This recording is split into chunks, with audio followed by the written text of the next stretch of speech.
All right, if you've been to the grocery store lately, you've definitely seen it. Those non-GMO labels are just about everywhere. It sparked this huge, often really heated debate. But what are we even talking about? What is a GMO, and why is everyone so worked up about it? And really, it all boils down to this one big question. Are we looking at incredible progress here, a total game changer for farming that could help feed the world? Or is this a potential peril, an experiment where we just don't know the long-term consequences yet? Okay, so before we can even begin to answer that, we've got to get on the same page. Let's start with the absolute basics. What is a GMO anyway? So the sciencey term for it is a transgenic organism. All that really means is that scientists go into the DNA of a plant and make a specific change. Think of it like editing a single line of computer code.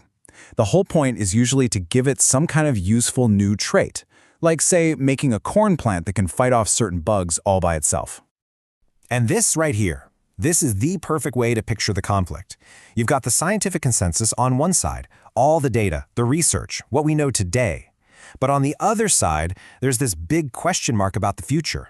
It's that tension, that pull between what we know and what we don't that really fuels this entire debate. All right, let's dive into the first side of this. We're going to look at the arguments for GM foods, the case for innovation. People who support GMOs lay out a pretty clear chain of benefits. It all starts with getting higher yields from our crops, more food from less land and water.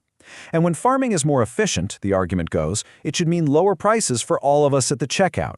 Plus, if you can engineer a plant to be resistant to pests, farmers don't have to spray as many insecticides, and that's a huge potential win for the environment. And here's the cornerstone of their argument, the real heavy hitter. This isn't just one person's opinion. We're talking about a broad, scientific consensus. After more than 20 years of studies, the scientific community has looked at the data and concluded that foods from GM plants are safe to eat. That's a pretty powerful statement. But of course, that's just one side of the coin. Now let's flip it over and look at the arguments against them, the case for being cautious and asking some tough questions. And this slide lays out the disagreement perfectly. On the one hand, you have the consensus saying, hey, 2 decades of studies show no harm. But on the other hand, the critics are saying, yeah, but what about the next 2 decades or the next 50 years? Their point is that we just don't have those super long-term, multi-generational studies yet. The concern isn't really about today, it's about what we might discover way down the road.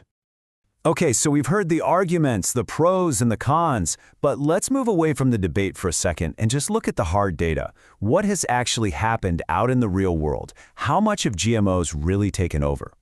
Wow, this graph tells a really powerful story. Just look at those lines for soybeans and corn. When these crops were introduced back in 1996, the adoption rate just exploded. It went nearly vertical. We're not talking about a slow burn here. This was a lightning-fast takeover, a genuine revolution in farming. Let's put that incredible speed on a timeline. So they hit the market in '96. It took a few years to get going, but then by 2002, things really started to surge. By 2008, just a decade in, most of these crops were already over the 50% adoption mark. And fast forward to 2016, and it's not even a question anymore. GMOs became the default, the absolute standard in American agriculture. And if you want one number to really drive this home, here it is, 94%. By 2016, 94% of all soybeans grown in the United States were a GM variety. Think about that. The takeaway here is undeniable. This isn't some niche technology. This is modern farming. So we've looked at the science, we've heard the arguments on both sides, and we've seen the data on how dominant this technology is, which brings us to the big question. Where do we stand right now? And we end up right back where we started, with this core tension. It's like a balancing act.